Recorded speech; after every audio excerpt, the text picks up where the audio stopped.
Cinema ಮಾಡೋದು ಥಿಯೇಟ್ರಿಗೋಸ್ಕರನೇ ಮಾಡಬೇಕು. ಮಲ್ಟಿಪ್ಲೆಕ್ಸಲ್ಲಿ ಎಷ್ಟು ನೋಡ್ತೀರೋ ಸಿಂಗಲ್ ಸ್ಕ್ರೀನಲ್ಲೂ ಹೋಗಿ ಮಜಾ ಮಾಡಿಬಿಟ್ಟು ಬನ್ನಿ. ಥಿಯೇಟ್ರಿಗೆ ಹೋಗಿ ಸಿನಿಮಾ ನೋಡೋ ಅಂಥ ಒಂದು ಎಕ್ಸ್ಪೀರಿಯನ್ಸ್ನ ಕಳ್ಕೋಬೇಡಿ. ಥಿಯೇಟ್ರನ್ನ ಉಳಿಸ್ಕೊಳ್ಳಿ, ಥಿಯೇಟ್ರ್ಗಳನ್ನ ಬೆಳೆಸಿ.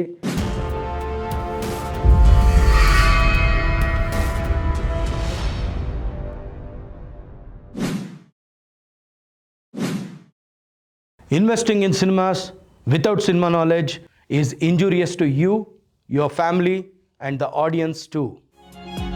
Annadata Sukhi Bhava. ಅನ್ನದಾತ ಸುಖಿ ಭವ. ಇವತ್ತಿನ ಸಂಚಿಕೆಯಲ್ಲಿ ನಾನು ಮಾತಾಡೋಕೆ ಹೊರಟಿರೋದು ಎಕ್ಸಿಬಿಟರ್ಸ್ ಬಗ್ಗೆ. ಎಕ್ಸಿಬಿಟರ್ಸ್ ಅಂದರೆ ಎಕ್ಸಿಬಿಟ್ ಮಾಡೋರು, ನಿಮ್ಮ ಸಿನಿಮಾನ ಅಭಿಮಾನಿ ದೇವರುಗಳಿಗೆ ತೋರಿಸೋರು, ಪ್ರದರ್ಶನ ಮಾಡೋರು. ಎಕ್ಸಿಬಿಷನ್ ಅಂದರೆ ಹಬ್ಬನ ಆಚರಣೆ ಮಾಡೋದಿಲ್ಲಿ ಥಿಯೇಟ್ರಲ್ಲಿ. ಥಿಯೇಟ್ರ್ ಎಷ್ಟು ಇಂಪಾರ್ಟೆಂಟ್ ಆಗುತ್ತೆ ಅಂದರೆ, ಇವಾಗ ಫಾರ್ ಎಕ್ಸಾಂಪಲ್ ಗಂಡು ಹೆಣ್ಣು ರೆಡಿ, ಅಪ್ಪ ಅಮ್ಮ ರೆಡಿ, ಪುರೋಹಿತರು ರೆಡಿ, ಇನ್ವಿಟೇಷನ್ ಪ್ರಿಂಟ್ ಆಗಿದೆ, ಕೇಟ್ರಿಂಗ್ ಆಗೋಗಿದೆ, ಎಲ್ಲ ಆಗಿದೆ. ಮದುವೆಗೆ ಒಂದು ಹಾಲ್ ಬೇಡವಾ? ಹಾಲ್ ತುಂಬ ಇಂಪಾರ್ಟೆಂಟ್ ಆಗುತ್ತೆ. ಯಾಕೆಂದರೆ ಅದರ ಆ್ಯಂಬಿಯನ್ಸು, ಅದರ cleanliness, it becomes a part of the marriage ಅಲ್ವಾ? ಹಾಗೇ ನಿಮ್ಮ ಸಿನಿಮಾದ ಒಂದು ಪಾರ್ಟು ಅಂದರೆ ಥಿಯೇಟ್ರು. ನಾನು ಅನ್ನದಾತರಲ್ಲಿ ಒಂದು ವಿನಂತಿ ಮಾಡೋದೇನು ಅಂದರೆ, ಸಿನಿಮಾ ತೆಗಿತೀರಾ, ಸಿನಿಮಾ ತೆಗೆದ್ಮೇಲೆ ಸಿನಿಮಾನ ಥಿಯೇಟ್ರಲ್ಲೇ ರಿಲೀಸ್ ಮಾಡಬೇಕು. ಯಾಕೆಂದರೆ ಸಿನಿಮಾ ಅದು ಬಯಲು ನಾಟಕ ಆಡೋದೆಲ್ಲಿ? ಬಯಲಲ್ಲಿ ಬಯಲು ನಾಟಕ ಆಡ್ತಾರೆ, ಹೌದಾ? ಗದ್ದೆಗಳಲ್ಲಿ ಅಲ್ಲಿ ಇಲ್ಲಿ ಟೆಂಟ್ ಹಾಕಿ ಅದು ಮಾಡಿ ನಾಟಕ ಆಡ್ತಾರೆ, ಅದು ಬಯಲು ನಾಟಕ ಆಡೋವಂಥ ಜಾಗ. ರಂಗಮಂದಿರದಲ್ಲಿ ನಾಟಕ ಆಡ್ತಾರೆ, ಅದು ರಂಗಮಂದಿರದಲ್ಲಿ ನಾಟಕ ಆಡೋ ಜಾಗ. ಸೊ ಸಿನಿಮಾ ಎಲ್ಲಿಗೆ? ಸಿನಿಮಾ ಥಿಯೇಟ್ರಿಗೆ. ಯಾವುದೋ ಟಿ ವಿಗೆ ಅದೆಲ್ಲ ಮುಂದೆ ಏನಾಗುತ್ತೆ ಅನ್ನೋದನ್ನ ಆಮೇಲೆ ಯೋಚನೆ ಮಾಡಿ. ಆದರೆ ಸಿನಿಮಾ ಮಾಡೋದು ಥಿಯೇಟ್ರಿಗೋಸ್ಕರನೇ ಮಾಡಬೇಕು. ಯಾಕೆಂದರೆ ಥಿಯೇಟ್ರಲ್ಲಿ ಸಿಗೋವಂಥ ಮಜಾ ನಿಮ್ಮ ಮನೇಲಿ ಸೋಫಾಲ್ಲಿ ಕೂತ್ಕೊಂಡು ಆ ಟಿ ವಿಲಿ ನೋಡೋಂಥರಲ್ಲಿ ಸಿಗೋದಿಲ್ಲ. ಯಾಕೆಂದರೆ it is a mass gathering.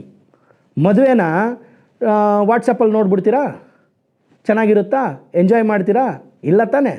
ಮದುವೆ ನೋಡೋಕ್ಕೆ ಆ ಹಾಲ್ಗೆ ಹೋದ್ರೇ ಆ ಮಜಾ. ಹಾಗೇ ನಿಮ್ಮ ಸಿನಿಮಾ ನೋಡೋಕ್ಕೆ ಹಾಲಲ್ಲೇ ಹಾಕಬೇಕು ಅನ್ನೋದು ನನ್ನ ವಿನಂತಿ.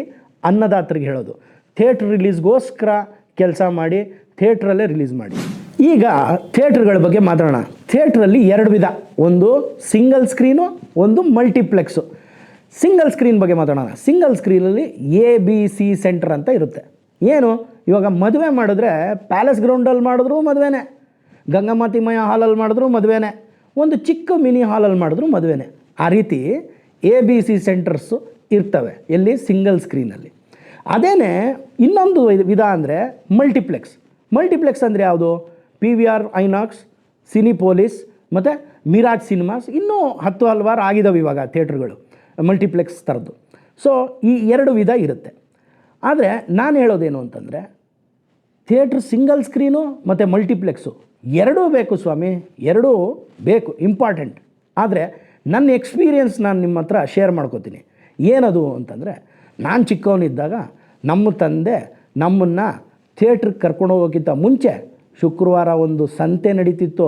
ಆ ಸಂತೆಗೆ ಹೋಗಿ ಅಲ್ಲಿ ಎಲ್ಲ ಥರ ತಿಂದು, ಮಿಠಾಯಿಗಳನ್ನ ತಿಂದು, ಆಮೇಲೆ ಹೋಗಿ ಒಂದು ಅಣ್ಣವ್ರ ಫಿಲಮ್ ನೋಡಿಕೊಂಡು ಆ ವಿಜಿಲು, ಶಿಳ್ಳೆ, ಚಪ್ಪಾಳೆಗಳ ಮಧ್ಯೆ ಕುಣಿದು ಕುಪ್ಪಳಿಸಿ ಎಲ್ಲ ಮಾಡಿ ಮನೆಗೆ ಬರ್ತಾ ಒಂದು ಹೋಟ್ಲಿಗೆ ಹೋಗಿ ಒಂದು ಮಸಾಲೆ ದೋಸೆ ತಿನ್ಕೊಂಡು ಮನೆಗೆ ಬರ್ತಾಯಿದ್ದಿದ್ದು ಮಜಾನೇ ಬೇರೆ. ಆದರೆ ಕಾಲಕ್ರಮೇಣ ಅದೆಲ್ಲ ಹೋಗಿ ಮಲ್ಟಿಪ್ಲೆಕ್ಸ್ ಆಗೋಗಿದೆ. ಶಾಪಿಂಗ್ ಹೋಗ್ತಾರೆ, ಆಮೇಲೆ ಒಂದು ಸಿನಿಮಾ ನೋಡ್ತಾರೆ, ಪಾಪ್ಕಾರ್ನು ಪೆಪ್ಸಿ ಕುಡಿದ್ಬಿಟ್ಟು ಬರ್ತಾರೆ. ಅದು ಬೇಡವಾ ಅಂದರೆ ಅದೂ ಬೇಕು, ಇದೂ ಬೇಕು. ಈ ಮಜಾ ಹೆಂಗಿತ್ತು ಅನ್ನೋದನ್ನು ನೀವು ನೋಡಬೇಕಾಗುತ್ತೆ. ಅದಕ್ಕೆ ನಾನು ಇವಾಗ ಹೇಳೋದು ಏನು ಅಂದರೆ, ಸಿಂಗಲ್ ಸ್ಕ್ರೀನ್ಸಲ್ಲೂ ಹೋಗಿ ಸಿನಿಮಾನ ನೋಡಿ. ಮಲ್ಟಿಪ್ಲೆಕ್ಸಲ್ಲಿ ಎಷ್ಟು ನೋಡ್ತೀರೋ ಸಿಂಗಲ್ ಸ್ಕ್ರೀನಲ್ಲೂ ಹೋಗಿ ಮಜಾ ಮಾಡಿಬಿಟ್ಟು ಬನ್ನಿ. ಇವಾಗ ಒಂದು ಫ್ಯಾಕ್ಟ್ ಅರ್ಥ ಮಾಡ್ಕೊಳ್ಳೋಣ. ಮಲ್ಟಿಪ್ಲೆಕ್ಸಲ್ಲಿ ನೀವು ಹೋದರೆ ಫ್ಯಾಮಿಲಿ, ಗಂಡ ಹೆಂಡತಿ ಇಬ್ಬರು ಮಕ್ಕಳು ಹೋದರೆ ಎಷ್ಟು ಖರ್ಚಾಗುತ್ತೆ? ಟಿಕೆಟಿಗೆ ಸುಮಾರು 300-400 ರೂಪಾಯಿ ಇದೆಯಾ? 300-400 ರೂಪಾಯಿ ಅಂದರೆ 1400 ರೂಪಾಯಿ ಆಗೋಯ್ತಾ 4 ಜನಕ್ಕೆ? ಅದಾದಮೇಲೆ ಪೆಪ್ಸಿ, ಪಾಪ್ಕಾರ್ನು, ಅದು ಇದು ಅಂತ 1500 ಖರ್ಚು ಮಾಡ್ತೀರಾ? ಖರ್ಚು ಮಾಡಿದ್ರೆ ಎಷ್ಟಾಯಿತು? 1600, 1500 ಅಂದರೆ 3000 ತನಕ ಖರ್ಚಾಗೋಯ್ತು ಒಂದು ಚಿಕ್ಕ ಫ್ಯಾಮಿಲಿಗೆ ಅಲ್ವಾ? ಅದೇ 3000ದಲ್ಲಿ ಇಲ್ಲಿ 10 ಜನ ಹೋಗಿ ಸ್ವಾಮಿ, ಚೆನ್ನಾಗಿ ಎಂಜಾಯ್ ಮಾಡ್ಕೊಂಬನ್ನಿ, ಅದೇ ಶಿಳ್ಳೆ ಚಪ್ಪಾಳೆ ಹೊಡ್ಕೊಂಬನ್ನಿ. ಇದೂ ಬೇಕು, ಇಲ್ಲೂ ಹೋಗಬೇಕು, ಅಲ್ಲೂ ಹೋಗಬೇಕು. ನಿಮಗೆ ಎ ಸಿನಲ್ಲಿ ಹೋಗಿ ಶಾಪಿಂಗ್ ಮಾಡಿ ಸಿನಿಮಾ ನೋಡಿ ಪಾಪ್ಕಾರ್ನು ಪೆಪ್ಸಿನೂ ಕುಡ್ಕೊಂಬರ್ಬೇಕಾ, ಅದೂ ಮಾಡಿ. ನಾನು ಯಾಕೆ ಹೇಳ್ತಾ ಇರೋದು ಅಂದರೆ, ಇವಾಗ ಸಿನಿಮಾಗಳು ಬಂದು ಬಯಲು ನಾಟಕಗಳು ಕಮ್ಮಿ ಆಯಿತು, ಸಿನಿಮಾಗಳು ಬಂದು ನಾಟಕಗಳು ಕಮ್ಮಿ ಆಯಿತು. ಹಾಗೆ ಮೊಬೈಲ್ ಬಂದು ಲ್ಯಾಂಡ್ಲೈನ್ ಕಳೆದೇ ಹೋಯಿತು. ಅದರಿಂದ ನಾನು ಹೇಳ್ತಾ ಇರೋದೇನು ಅಂದರೆ, ಮಲ್ಟಿಪ್ಲೆಕ್ಸ್ಗಳು ಬಂದಿದ್ದಾವೆ, ಆದರೆ ಜೊತೆಗೆ ಸಿಂಗಲ್ ಸ್ಕ್ರೀನ್ನು ಉಳಿಸ್ಕೊಳ್ಳಿ. ಆ ಲ್ಯಾಂಡ್ಲೈನೂ ತುಂಬ ಚೆಂದ. ಸೊ ಅದೆರಡನ್ನೂ ಉಳಿಸ್ಕೊಂಡು ಸಿನಿಮಾನ ನೋಡಿ ಎಂಜಾಯ್ ಮಾಡಿ. ಆಮೇಲೆ ಇನ್ನೊಂದೇನು ಅಂತಂದರೆ, ಒಂದು ವಿಷಯ ಹೇಳೋಕ್ಕೆ ಇಷ್ಟಪಡ್ತೀನಿ. ಏನು ಅಂದರೆ, ಥಿಯೇಟ್ರುಗಳು ತುಂಬ ಸ್ವಚ್ಛತೆಯನ್ನು ಕಾಪಾಡ್ಕೋತಾ ಇದೆ ಈ ನಡುವೆ. ಎಲ್ಲೇ ಏನೇ ಪ್ರಾಬ್ಲಮ್ಸ್ ಬಂದ್ರೂ ದಯವಿಟ್ಟು ನಿಮ್ಮ ಅನಿಸಿಕೆಗಳನ್ನ ಅಲ್ಲಲ್ಲೇ ಆ ಥಿಯೇಟ್ರ್ ಮ್ಯಾನೇಜ್ಮೆಂಟ್ ಯಾರಿರ್ತಾರೆ ಅವ್ರಿಗೆ ಹೇಳ್ಬಿಟ್ಟು ಬನ್ನಿ. ಕ್ಲೀನ್ಲಿನೆಸ್ ಇಲ್ಲ ಅಂದರೆ ಇನ್ನೊಂದಿದ್ದರೆ ಅದನ್ನೆಲ್ಲ ಅವರು ಮೇಂಟೈನ್ ಮಾಡ್ತಾರೆ. ಯಾಕೆಂದರೆ ಪ್ರೇಕ್ಷಕರ ಹೈಜೀನ್ ಏನಿದೆ ಅದೇ ಮೋಸ್ಟ್ ಇಂಪಾರ್ಟೆಂಟು. ಯಾರಿಗೆ? ಎಕ್ಸಿಬಿಟರ್ಸ್ಗೆ ತುಂಬ ಇಂಪಾರ್ಟೆಂಟ್. ಯಾಕೆಂದರೆ ಪ್ರೇಕ್ಷಕರೇ ಅವ್ರಿಗೆ ಅನ್ನದಾತರು ಅಲ್ವಾ? ಯಾಕೆಂದರೆ ಪ್ರೇಕ್ಷಕರು ಎಷ್ಟು ಬರ್ತಾರೋ ಅಷ್ಟು ಬಿಸ್ನೆಸ್ ಆಗುತ್ತೆ. ಸೊ ನಿಮ್ಮ ಕುಂದುಕೊರತೆಗಳು ಏನಿದೆಯೋ ಅಲ್ಲೇ ಮ್ಯಾನೇಜ್ಮೆಂಟ್ಗೆ ಹೇಳಿದ್ರೆ ಅದನ್ನ ಕ್ಲಾರಿಫೈಯೂ ಮಾಡ್ತಾರೆ. ಅಷ್ಟರ ಮಟ್ಟಿಗೆ ಸಹಕಾರದಲ್ಲಿ ಇದ್ದಾರೆ ನಮ್ಮ ಎಕ್ಸಿಬಿಟರ್ಸು ಅಂತ ಹೇಳೋಕ್ಕೆ ಇಷ್ಟಪಡ್ತೀನಿ.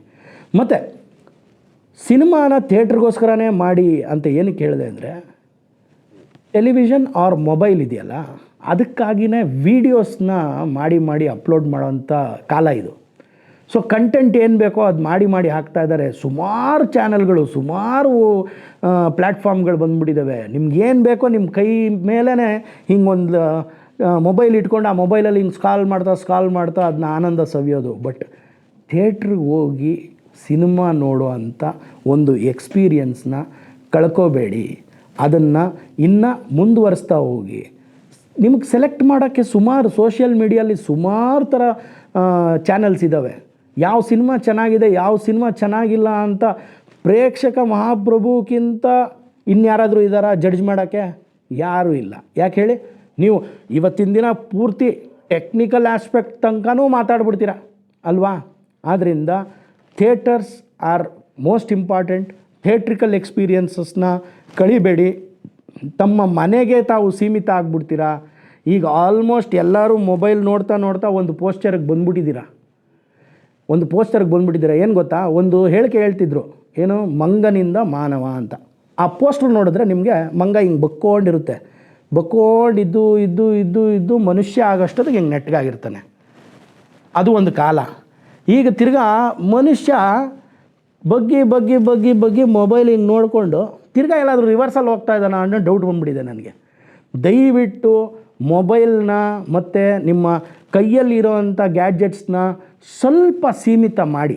ನೋಡಬೇಡಿ ಅಂತ ಹೇಳ್ತಾ ಇಲ್ಲ, ಜಗತ್ತು ಮುಂದಕ್ಕೆ ಹೋಗ್ತಾ ಇದೆ, ಅದ್ರ ಜೊತೆಗೆ ಸಾಗಬೇಕು. ಯಾಕೆಂದರೆ ಬದಲಾವಣೆಯೇ ಜಗದ ನಿಯಮ ಅಂತ ಹೇಳ್ತಾರೆ. But we should not forget hour basics. ಆಮೇಲೆ ಎಂಜಾಯ್ಮೆಂಟ್ಗೆ ಎಲ್ಲಿ ಇವಾಗ ನೋಡಿ, ಫಾರ್ ಎಕ್ಸಾಂಪಲ್ ನಿಮ್ಮ ಮನೆಯಲ್ಲಿ ಕೂತ್ಕೊಂಡು ಟಿ ವಿನಲ್ಲಿ ನೀವು ನೋಡ್ತಾ ಇದ್ದೀರಾ, ಅಥವಾ ನಿಮ್ಮ ಮೊಬೈಲಲ್ಲಿ ನೀವು ನೋಡ್ತಾ ಇದ್ದೀರಾ ಅಂದ್ಕೊಳ್ಳಿ. ಯಾವುದೋ ಒಂದು ಕಾಮಿಡಿ ಸೀನ್ ಬಂತು. ಕಾಮಿಡಿ ಸೀನ್ ಬಂದಾಗ ಏನಾಗುತ್ತೆ ಗೊತ್ತಾ? ಇಲ್ಲಿ ಕೂತ್ಕೊಂಡು ಹಿಂಗೆ ನೋಡ್ತಾ ಇದ್ದವರು ನೀವು ಒಬ್ರಿಗೊಬ್ಬರೇ ಮನ್ಸಾರೆ ನಕ್ಕೋಬೇಕಷ್ಟೆ.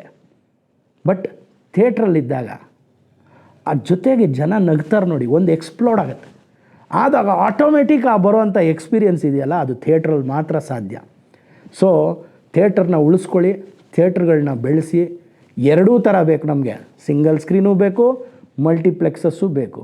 ಎರಡೂ ಎಕ್ಸ್ಪೀರಿಯನ್ಸ್ನ ಚೆನ್ನಾಗಿ ತೊಗೊಂಡು ಕನ್ನಡ ಚಿತ್ರರಂಗದ ಕನ್ನಡ ಸಿನಿಮಾಗಳನ್ನ ನೋಡಿ ನಮ್ಮ ಅನ್ನದಾತರಾದ ನಿರ್ಮಾಪಕರನ್ನ ಬೆಳೆಸಿ ಇನ್ನೂ ಸಾಕಷ್ಟು ಸಿನಿಮಾ ಮಾಡೋಕ್ಕೆ ಪ್ರೋತ್ಸಾಹ ನೀಡಿ ಅಂತ ಕೇಳ್ತಾ ಈ ಎಪಿಸೋಡ್ನ ಎಂಡ್ ಮಾಡ್ತಾಯಿದ್ದೀನಿ.